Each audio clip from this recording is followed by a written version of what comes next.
Recording in progress.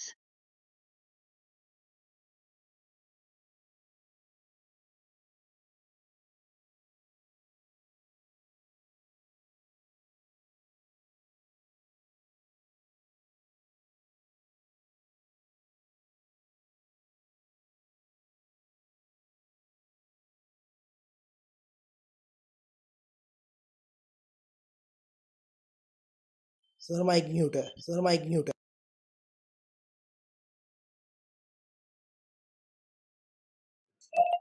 देखो बेटा, last class में मैंने आपको कुछ बातें बताई थी कि किसी सरफेस पे अगर लाइट पड़ती है या फोटोन्स हम छोड़ते हैं तो वो कुछ बातों पे डिपेंड करते हैं। एक तो एन पे, नंबर ऑफ फोटोन्स पे डिपेंड करता है आपका करंट। नंबर ऑफ फोटोन्स पे डिपेंड करता है आपका करंट। क्या डिपेंड करता है? करंट। एक बात। दूसरी बात अगर नंबर ऑफ फोटोन्स के बाद में दूसरी बात करता हूं तो वो चीज आती है फ्रीक्वेंसी की। जितनी ज्यादा फ्रीक्वेंसी उतनी ही ज्यादा एनर्जी के साथ इलेक्ट्रॉन जाएगा, उतनी ही ज्यादा एनर्जी के साथ इलेक्ट्रॉन वहां से निकलेगा। दो बातें हो गई। तीसरी बात, एक लाइट इंसिडेंट कर रही है, उसकी एनर्जी क्या किसी मिनिमम क्राइटेरिया से कंपेयर की जा रही है, उसको बोलते हैं हम थ्रेशोल्ड। क्या बोलते हैं? तो ये सारी बातें हमने करी थी। अब उन सब बातों से अब हम बात करेंगे इस एक्सपेरिमेंट की। लेवॉच और लेनार्ड एक्सपेरिमेंट। लेवॉच और लेनार्ड एक्सपेरिमेंट क्या कहता है? हमने एक डिस्चार्ज ट्यूब ली जिसके अंदर एक फोटो सेंसिटिव प्लेट लगी हुई है। क्या लगी हुई है? Photo sensitive plate. ठीक है, ठीक है। अब ये जो फोटो सेंसिटिव प्लेट आपको इस वक्त दिखाई दे रही है, ये जो फोटो सेंसिटिव प्लेट आपको इस वक्त दिखाई दे रही है, वो फोटो सेंसिटिव प्लेट अपने अंदर से इलेक्ट्रॉन निकालेगी अगर उसके ऊपर सनलाइट पड़ी तो। सनलाइट दिखाई दे रही है, सनलाइट बोल लो या किसी बल्ब की लाइट बोल लो या अलग अलग सोर्स की लाइट बोल लो। उस सोर्स की लाइट पड़ने से इसमें से इलेक्ट्रॉन निकलेंगे। इलेक्ट्रॉन निकल के कहां जाएंगे? एनोड की तरफ। इलेक्ट्रॉन निकल के कहां जाएंगे? चलो जी, ठीक है। अगर वो इलेक्ट्रॉन निकल कर गए एनोड की तरफ तो वो कलेक्ट होने लगेंगे। अगर मैं एनोड को नेगेटिव कर दूं, अगर मैं एनोड को नेगेटिव कर दूं तो होगा पता है क्या? वो वहां पर रुकने लगेंगे, एनोड को हिट नहीं करेंगे, एनोड से पहले ही रुकने लगेंगे। अगर वो इलेक्ट्रॉन एनोड पर पहुंचे नहीं, उसके पहुंचने से पहले ही रुकने लग गए, क्या लग रहे? तो इसका मतलब वहां पर मैंने उसको एक ऐसी पोटेंशियल दी है, ऐसा वर्क डन दिया है जिससे इलेक्ट्रॉन आना स्टॉप हो गए। तो उस पोटेंशियल का नाम रख दिया स्टॉपिंग पोटेंशियल। कहां से दिया? नीचे बाहर लगी हुई बैटरी से। बाहर आपको नीचे एक बैटरी पे प्लस और माइनस का साइन दिखाई दे रहा होगा। इस बैटरी को मैं जितना बड़ा करता जाऊंगा, एनोड पर आने वाले इलेक्ट्रॉन की उतना ही असर कम होता जाएगा। ठीक है, मैं बाहर से अगर ज्यादा नेगेटिविटी दूंगा तो एनोड उतनी ताकत से हिट नहीं करेगा। मान लो यहां पर जो यहां से जो इलेक्ट्रॉन था वो 50 की एनर्जी लेकर आया था, ठीक है। अब वो गया और हिट कर रहा है। क्या कर रहा है? तो 50 की एनर्जी लेकर आया और ये हिट कर रहा है। 50 की एनर्जी लेकर आया और तो मैंने आपसे कहा इसकी एनर्जी कितनी है, इसकी? तो आपने कहा भैया 50 की। हिट किससे करा? 50 से।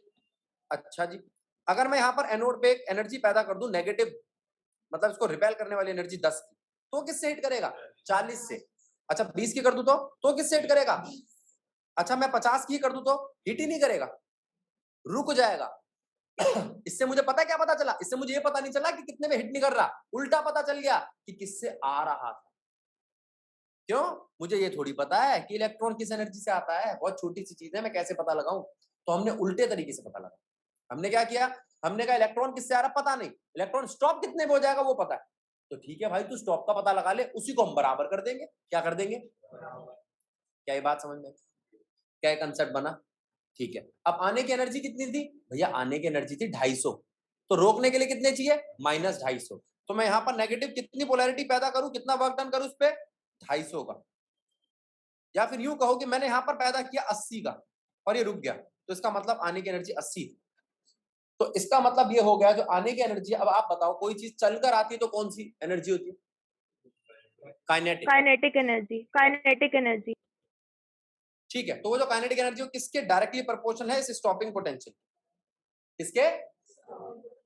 अब मैं आपको कुछ फॉर्मूले लिख के बताता हूं, आप मुझे बताओ कि ये फॉर्मूले आपके समझ में आ रहे कि नहीं आ रहे। आप जानते हो वर्क डन क्या होता है? V इंटू क्यू क्या होता है? V क्या है? पोटेंशियल। Q क्या है? चार्ज। V क्या है? Q क्या है? इलेक्ट्रॉन के लिए चार्ज क्या है? और अभी रोकने वाला पोटेंशियल क्या है? V नॉट लिख दूं, कोई दिक्कत तो नहीं है, स्टॉपिंग नाम है उसका, रोकने वाला पोटेंशियल। जैसे पोटेंशियल वैसे रोकने वाला पोटेंशियल। ये तो वर्क डन है, लेकिन वर्क डन तो काइनेटिक एनर्जी के चेंज के बराबर होता है। अच्छा, तो चेंज इन काइनेटिक एनर्जी क्या होती है? Final minus initial, final minus finally, तो जीरो हो जाती है। तो ये चेंज इन काइनेटिक एनर्जी जो है वो किसके बराबर आएगी? Minus kinetic energy. और ऊपर वाली वैल्यू किसके बराबर है? माइनस वी नॉट ई। अब आप कहोगे भैया माइनस कहां से उठा ला है? भैया इलेक्ट्रॉन है, नेगेटिव होता है, क्या है? तो काइनेटिक एनर्जी का फॉर्मूला आ गया ई वी नॉट। ई क्या है? चार्ज ऑफ इलेक्ट्रॉन इजेक्ट जो हुआ है। और वी नॉट क्या है? स्टॉपिंग पोटेंशियल, जिसपे वो रुक जाएगा। के आई क्या है? काइनेटिक एनर्जी किसकी? उस इलेक्ट्रॉन की। तो इलेक्ट्रॉन की काइनेटिक एनर्जी का फॉर्मूला क्या आया? क्या equals to E V naught. अच्छा, अब ये फॉर्मूला बताओ ये ठीक है कि नहीं? अच्छा, एनर्जी ई लो या काइनेटिक एनर्जी लो, कोई दिक्कत तो नहीं? अच्छा अच्छा, अब मैंने कहा काइनेटिक एनर्जी का फॉर्मूला मिला है मेरे को ई वी नॉट, वर्क डन का फॉर्मूला मिला है मेरे को ई वी नॉट। दो फॉर्मूले मिल गए। एक वर्क फंक्शन भी हुआ करता था। वर्क फंक्शन का मतलब होता था मिनिमम वर्क डन। क्या होता था? Work function minimum work done, जिसको मैं डब्ल्यू नॉट या ई नॉट से दिखा सकता हूं। डब्ल्यू नॉट का मतलब क्या? Minimum energy. क्या मिनिमम? किसके बराबर है? H new not. New not क्या है? Threshold frequency. न्यू नॉट क्या है? यहां सिर्फ एक चीज मैक्सिमम होती है, वो है वेवलेंथ। ये सारी की सारी चीजें मिनिमम है। और ये काइनेटिक एनर्जी आपकी ईवी नॉट। अब जरा इस फॉर्मूले को याद करो। क्या हमने लास्ट क्लास में फॉर्मूला पढ़ा था कि काइनेटिक एनर्जी होती है H nu minus H new not. Kinetic energy होती है ई माइनस ई नॉट। हाँ ना बोलो। काइनेटिक एनर्जी यानी कि हाफ एम वी स्क्वायर होती है H nu minus nu naught is equals to E V naught. Mahi गलत है क्या? ये फॉर्मूले समझ में आया हर्ष? हिमांशी बात ठीक है? तो एक और नया फॉर्मूला आ गया ई वी नॉट। अब तू यूं कह सकती है कि kinetic energy directly proportional to stopping potential, stopping potential directly proportional to threshold frequency. अच्छा, और कोई चीज directly proportional to threshold energy भी कह सकते हो आप, लेकिन थ्रेशोल्ड एनर्जी को हम लेंगे नहीं आप, बस इन तीनों को ले लो। तो तुम कह सकते हो कि भैया स्टॉपिंग पोटेंशियल और फ्रीक्वेंसी के बीच में तो रिलेशन दिखाई दे रहा है। हाँ, डायरेक्टली। ठीक है, क्या यहाँ पर आपको कहीं पे भी करंट दिखाई दे रहा है? नहीं। क्या आपको यहाँ पर कहीं पे भी इंटेंसिटी दिखाई दे रही है? इंटेंसिटी समझते हो? इंटेंसिटी नहीं। अच्छा, तो इसका मतलब यहां पर 36 आए, उस पे ये बात डिपेंड नहीं करती किस स्पीड से निकलेंगे। किस स्पीड से निकलेंगे वो इस बात पे डिपेंड करता है कि फ्रीक्वेंसी क्या थी। ठीक है, तो आपकी वेलोसिटी, आपकी काइनेटिक एनर्जी डिपेंड करती है फ्रीक्वेंसी पे। किस पे डिपेंड करती है? फ्रीक्वेंसी पे। बात समझ में आई? आपकी वेलोसिटी, आपकी काइनेटिक एनर्जी डिपेंड करती है। दूसरी चीज, एक बात तो ये हुई, और आपकी काइनेटिक एनर्जी स्टॉपिंग पोटेंशियल पे डिपेंड करती है। तो स्टॉपिंग पोटेंशियल पे भी वेलोसिटी डिपेंड करती है? हाँ, करती है। और कोई चीज? इंटेंसिटी। इंटेंसिटी पे डिपेंड करता है करंट, या यूं कहो करंट जो है वो डिपेंड करता है इंटेंसिटी पे, नंबर पे। लेकिन ये जो नंबर है ये डिपेंड नहीं करते वेलोसिटी पे, नहीं करते काइनेटिक एनर्जी पे, नहीं करते फ्रीक्वेंसी पे, नहीं करते स्टॉपिंग पोटेंशियल पे। तो अगर मैं नंबर या इंटेंसिटी बढ़ाऊंगा तो स्टॉपिंग पोटेंशियल पे कोई फर्क नहीं पड़ेगा। अगर मैं इंटेंसिटी बढ़ाऊंगा तो वेलोसिटी पे कोई फर्क नहीं पड़ेगा। अगर मैं इंटेंसिटी बढ़ाऊंगा तो काइनेटिक एनर्जी पे कोई फर्क नहीं पड़ेगा। अगर मैं इंटेंसिटी बढ़ाऊंगा तो करंट पे फर्क पड़ेगा, वो भी डायरेक्टली। कैसा? आओ चलो देखते हैं।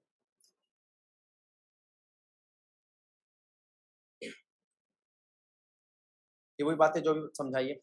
इस ग्राफ को देखो, effect of intensity of light on photo current. तो आईपी किस पे डिपेंड कर रहा है? Intensity of light. आईपी किस पे डिपेंड कर रहा है?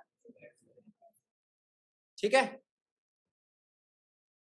Effect of potential on photo electric current, potential का क्या इफेक्ट पड़ रहा है फोटो इलेक्ट्रिक करंट पे। अब जरा ध्यान देना, ये इसका स्टॉपिंग पोटेंशियल है। मैंने क्या किया, इंटेंसिटी बढ़ानी चालू करी, इंटेंसिटी बढ़ाने से करंट बदला, 1 2 3। जरा बताना इंटेंसिटी बढ़ाने से क्या स्टॉपिंग पोटेंशियल बदला? तीनों का स्टॉपिंग पोटेंशियल सेम है, तीनों की फ्रीक्वेंसी सेम है, तीनों की काइनेटिक एनर्जी सेम है, तीनों की वेलोसिटी सेम है। किस पे फर्क पड़ा है? सिर्फ इंटेंसिटी बदलने से करंट पे फर्क पड़ा, और करंट पे भी एक हद तक फर्क पड़ता है, उसके बाद सैचुरेशन आ जाता है। क्या जाता है? तो वो यही कह रहा है, नीचे देखो यही लिखा है,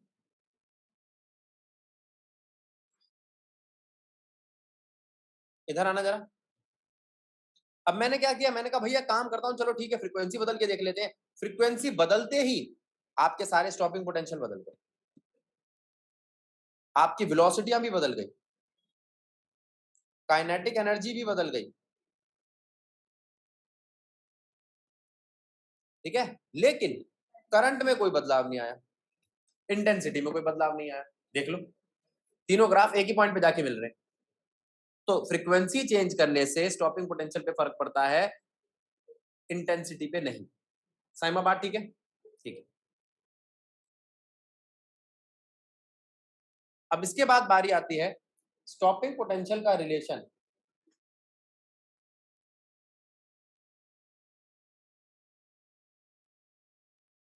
इसके बाद बारी आती है स्टॉपिंग पोटेंशियल का रिलेशन किसके साथ? फ्रीक्वेंसी के साथ। स्टॉपिंग पोटेंशियल का रिलेशन आओ जरा देखते हैं कैसे, समझो। ये ग्राफ देखो, यहां पर स्टॉपिंग पोटेंशियल और फ्रीक्वेंसी की बात चल रही है। किसकी बात चल रही है? देखो ये फ्रीक्वेंसी इंक्रीज कर रही है, दिख रही है रेड कलर की लाइन? फ्रीक्वेंसी तो मैं बढ़ा रहा हूं, स्टॉपिंग पोटेंशियल कितना है? 0, कोई फर्क नहीं पड़ा। स्टॉपिंग पोटेंशियल पे फर्क नहीं पड़ा, मतलब काइनेटिक एनर्जी भी कितनी है? 0। काइनेटिक एनर्जी 0 है, इसका मतलब वेलोसिटी क्या है? 0। वेलोसिटी 0 है, इलेक्ट्रॉन निकला ही नहीं। क्यों नहीं निकला? इतनी तो दे दी, क्या नहीं आई? एक फ्रीक्वेंसी अचीव नहीं हुई है, वो है, very good, threshold frequency achieve नहीं हुई है। जैसे ही थ्रेशोल्ड फ्रीक्वेंसी अचीव हुई, इलेक्ट्रॉन निकल गया, ठीक है। उसके बाद जब मैंने फिर से दूसरे मटेरियल के लिए यूज करा तो फिर से निकल गया।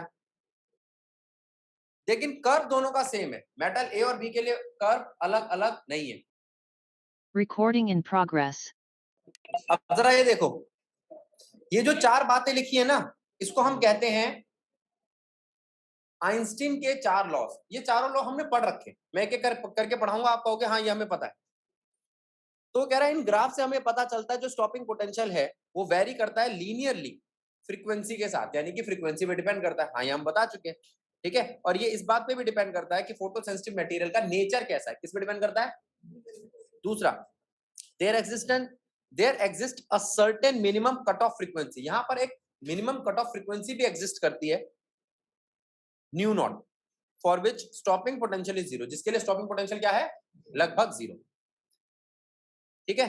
अच्छा, अभी मैंने आपको एक ग्राफ बना के दिखाया था जिसमें स्टॉपिंग पोटेंशियल 0 आ रहा था। मैंने क्या कहा? जब तक कट ऑफ फ्रीक्वेंसी पार नहीं करेगा तब तक इलेक्ट्रॉन इजेक्ट नहीं होगा। जब इलेक्ट्रॉन इजेक्ट नहीं होगा, काइनेटिक एनर्जी नहीं आएगी। तो स्टॉप किसको करेगा? स्टॉपिंग पोटेंशियल किसके खिलाफ लगता है? मूव करते हुए इलेक्ट्रॉन के खिलाफ। अरे इलेक्ट्रॉन मूव ही नहीं कर रहा, तो किसके खिलाफ लगाऊं मैं स्टॉपिंग पोटेंशियल? अगला, अब यहां पर दो इंप्लीकेशंस आती है। पहली, maximum kinetic energy of photo electron very linearly with frequency. ये मैं बता चुका हूं आपको, काइनेटिक एनर्जी फ्रीक्वेंसी के साथ कैसी रहती है? डायरेक्टली प्रोपोर्शनल, ठीक है। और वो इंटेंसिटी पे बिल्कुल डिपेंड नहीं करती। दूसरा पॉइंट, फ्रीक्वेंसी न्यू जो है उसकी एक लोअर वैल्यू है, कट ऑफ वैल्यू, जिसको हम न्यू नॉट कहते हैं। वो कौन सी वैल्यू है? Nu not, threshold frequency. कौन सी वैल्यू है? थ्रेशोल्ड फ्रीक्वेंसी, ठीक है। This minimum cut off frequency is called threshold frequency. और ये फ्रीक्वेंसी वेरी करती है नेचर ऑफ मटेरियल पे। किस पे डिपेंड करती है? याद रखो, ये भी आ सकता है थ्रेशोल्ड फ्रीक्वेंसी किस पे डिपेंड करती है? किस पे डिपेंड करती है? चलो, अब ये 4 लॉ से मैं बता चुका हूँ, ये भी वही बातें हैं बेटा। हाँ, इसका चौथा लॉ सुन लो कि जो फोटो इलेक्ट्रिक एमिशन है वो एक इंस्टेंटेनियस प्रोसेस है। इंस्टेंटेनियस प्रोसेस मतलब 10 की पावर -9 सेकंड में एक इलेक्ट्रॉन इजेक्ट हो जाता है। यानी कि 1 सेकंड में कितने इलेक्ट्रॉन इजेक्ट होंगे? 10 की पावर 9। बहुत बहुत जल्दी होता है प्रोसेस, इसलिए इसे बोलते हैं इंस्टेंटेनियस प्रोसेस। कौन सा प्रोसेस? Instantaneous process. ठीक है, पहली वाली बात बता रखी है कि जो फोटो इलेक्ट्रिक करंट है वो किस पे डिपेंड करता है? इंटेंसिटी पे। दूसरी वाली बात बता रखी है जो वो है स्टॉपिंग पोटेंशियल है वो इंटेंसिटी पे डिपेंड नहीं करता। तीसरी बात भी बता रखी है कि यहाँ पर एक कट ऑफ और मिनिमम वैल्यू है। ये चारों बातें किसने करी है? एल्बर्ट आइंस्टीन के 4 लॉस के नाम से जानी जाती है। आप एक बार इसको जल्दी से रीड कर लो क्योंकि एनसीईआरटी की लाइन। Recording in progress. इस इक्वेशन को हम कहते हैं uncertainty, Heisenberg principle of uncertainty. Heisenberg ने क्या कहा? हेजनबर्ग ने कहा कि भैया आप एक बात को समझ लो, change in position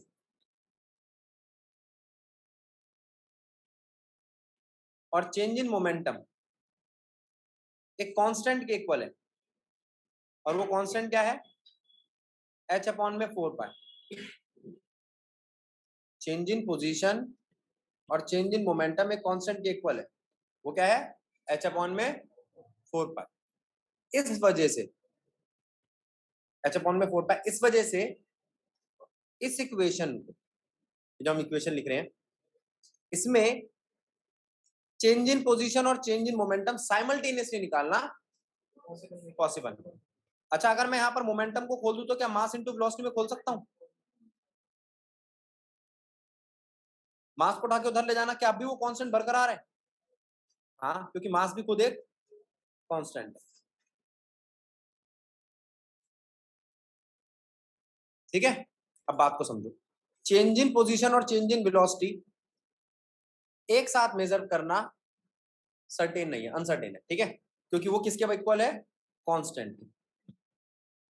change in position का मतलब एरर है पोजीशन में, चेंज इन वेलोसिटी का मतलब एरर है वेलोसिटी में, h अपॉन में 4 पाई का मतलब कांस्टेंट। ठीक, अगर मैं इसका एरर रिमूव करने के लिए इसकी वैल्यू डिक्रीज करता हूं तो इसकी वैल्यू इंक्रीज हो जाती है। ठीक है, क्योंकि ये तो कांस्टेंट है। और इसकी वैल्यू डिक्रीज करता हूं तो इसकी वैल्यू इंक्रीज हो जाती है। तो किसी एक को मेजर करने जाऊंगा तो दूसरा गलत आ जाता है। 5 इंटू 20 के हिसाब से 100 आना चाहिए। अगर इसको डिक्रीज करके मैं 1 करता हूं तो ये 100 हो जाता है। और अगर इसको डिक्रीज करके मैं 1 करता हूं तो ये 100 हो जाता है। तो एक में एरर कम करूंगा तो दूसरे का बढ़ जाएगा, दूसरे में एरर कम करूंगा तो पहले का बढ़ जाएगा। तो ये बड़ी समस्या हो गई। दोनों को एक साथ मेजर करना पॉसिबल ये है यहाँ पर बात। इस बात को समझो, फिर आगे बढ़ते हैं। अब इसके बाद बारी आती है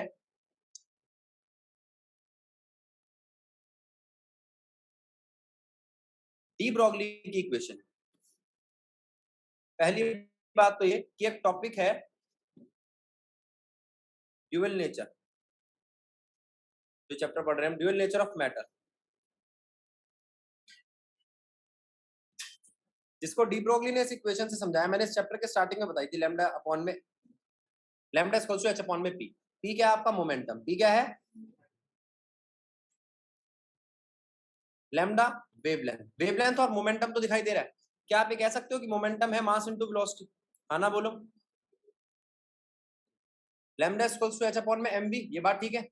अच्छा, अब वो कहता है इस इक्वेशन में आपके पास जो मोमेंटम है उसका काइनेटिक एनर्जी के साथ कोई रिलेशन है। काइनेटिक एनर्जी का एक फॉर्मूला है हाफ एम वी स्क्वायर। एक काम करो, उसको मास से मल्टीप्लाई करो, मास से डिवाइड करो, तो ये क्या बन गया? Half M square by V square by M. ये तो बन गया ना पी स्क्वायर। बन गया? बन गया। तो काइनेटिक एनर्जी का क्या फॉर्मूला बना? काइनेटिक एनर्जी का फॉर्मूला बना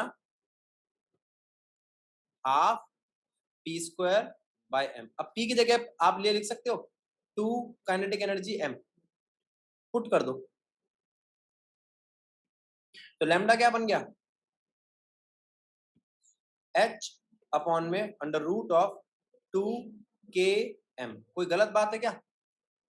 दोबारा सुनो, यहां पर क्या है? काइनेटिक एनर्जी, m है मास।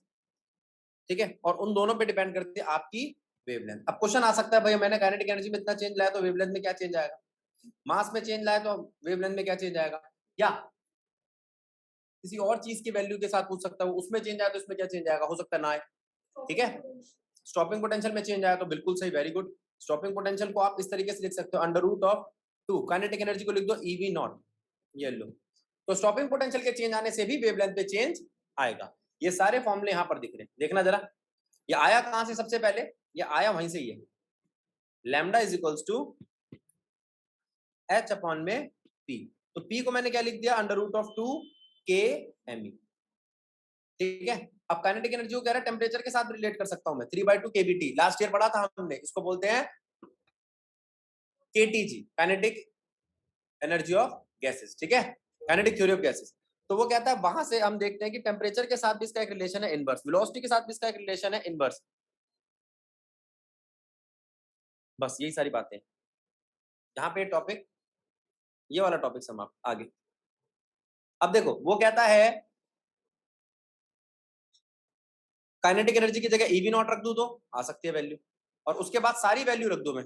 H की वैल्यू क्या रखी, 6.626 × 10⁻34, 2 को 2 रखा, Me को मास ऑफ इलेक्ट्रॉन रखा, और 1.6 × 10⁻19 क्या है, charge of electron, V naught रह गया। तो लैम्डा की वैल्यू क्या आई, something upon under root of V naught, वो समथिंग क्या है 12.27 या 1.227 न्यूटन मीटर, ठीक है। अच्छा, अब वो कहता है अगर मैं यहाँ पर 54 वोल्ट वैल्यू रख दूं तो यहाँ पर लैम्डा की वैल्यू कितनी आती है, 1.67 आर्मस्ट्रॉन्ग। अब ये 54 वैल्यू क्या है, ये जो वोल्टेज की वैल्यू 54 है, ये मैक्सिमम की वैल्यू है, इसकी वैल्यू है। इसके लिए फिर हमने, अब ये तो थियोरेटिकल बातें चल रही है, इसके लिए हमने फिर एक एक्सपेरिमेंट करा, ठीक है, डेविसन एंड जर्मर एक्सपेरिमेंट। क्या नाम है, डेविसन एंड जर्मर एक्सपेरिमेंट। ये देखो, अब मैं इसके कुछ कंपोनेंट्स बता रहा हूँ जो आपके पास इस वक्त डिवाइस दिखाई दे रही है। इस डिवाइस के अंदर ये क्या लगा हुआ है, एक हाई टेंशन सोर्स।